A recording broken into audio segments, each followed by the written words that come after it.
Bismillahirrahmanirrahim. Assalamualaikum warahmatullahi wabarakatuh. Perkenalkan, saya Muhammad Faisal Sapudin, SPDGR dari EPT SMP Negeri 2 Pangsek, CGP Angkatan 6, Kabupaten Sidin Tapang, Provinsi Sulawesi Selatan.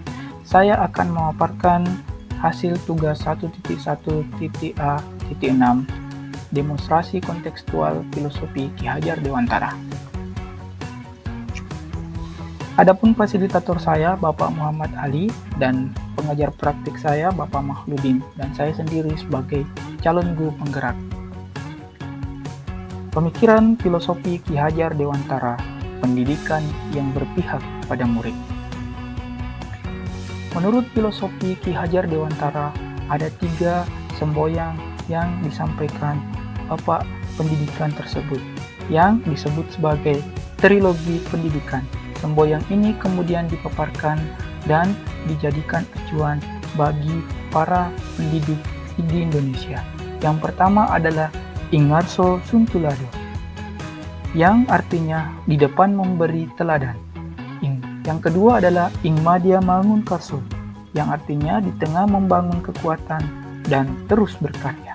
Yang ketiga adalah Tutpuri Handayani, yang artinya di belakang memberi dorongan.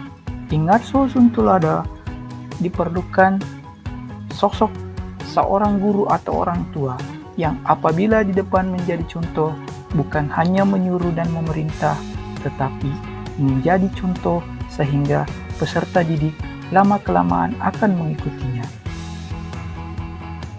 Ingmadia Mangunkarso artinya perlu sosok yang bisa membangun semangat peserta didik sehingga peserta didik tidak minder, tetapi bisa mengkreasikan segala yang dipunya sehingga bisa berpikir kritis, terampil, dan kreatif.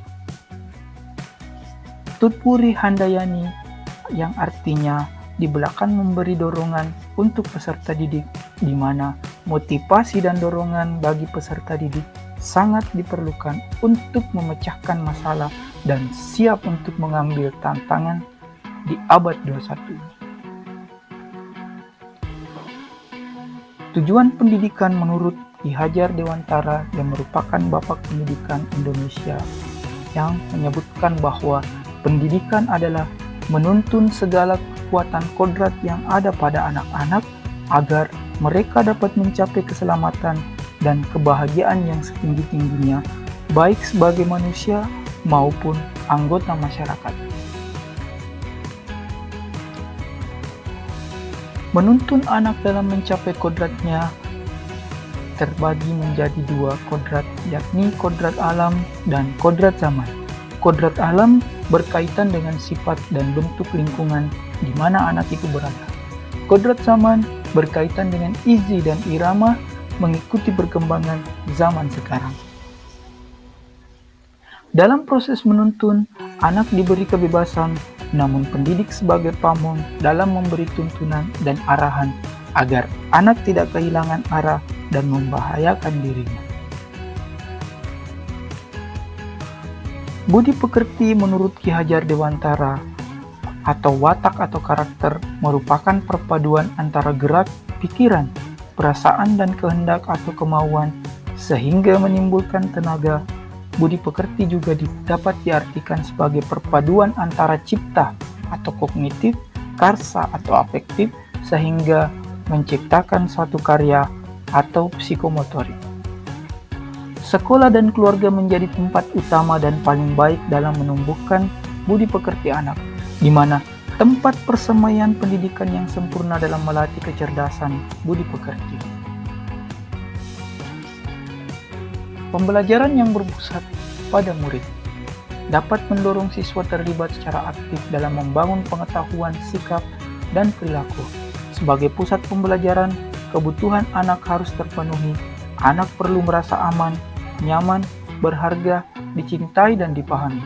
Perasaan aman, nyaman, berharga, dicintai, dan dipahami akan mendorong munculnya motivasi dan kesadaran anak untuk belajar.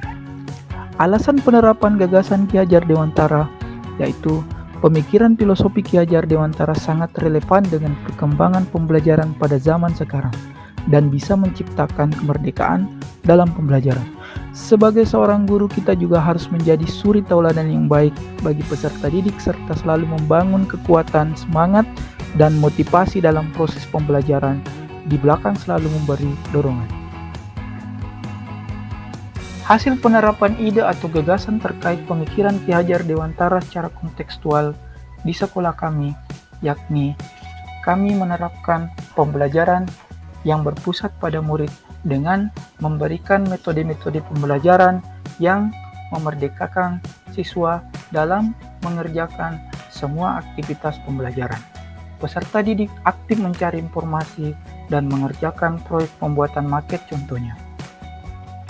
Peserta didik awalnya diberikan motivasi dan dorongan untuk mencari berbagai informasi dalam merancang sebuah proyek, sehingga proyek tersebut dapat diselesaikan dan dipresentasikan sebagaimana mestinya.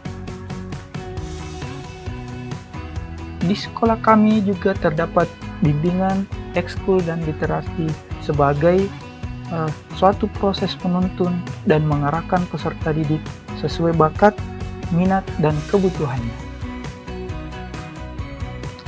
Tantangan dan solusi dari penerapan pemikiran Ki Hajar Dewantara.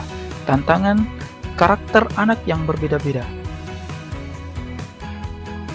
Kurangnya minat anak dalam proses pembelajaran sehingga sulit melaksanakan pembelajaran yang sesuai dengan kodrat alam dan kodrat zaman.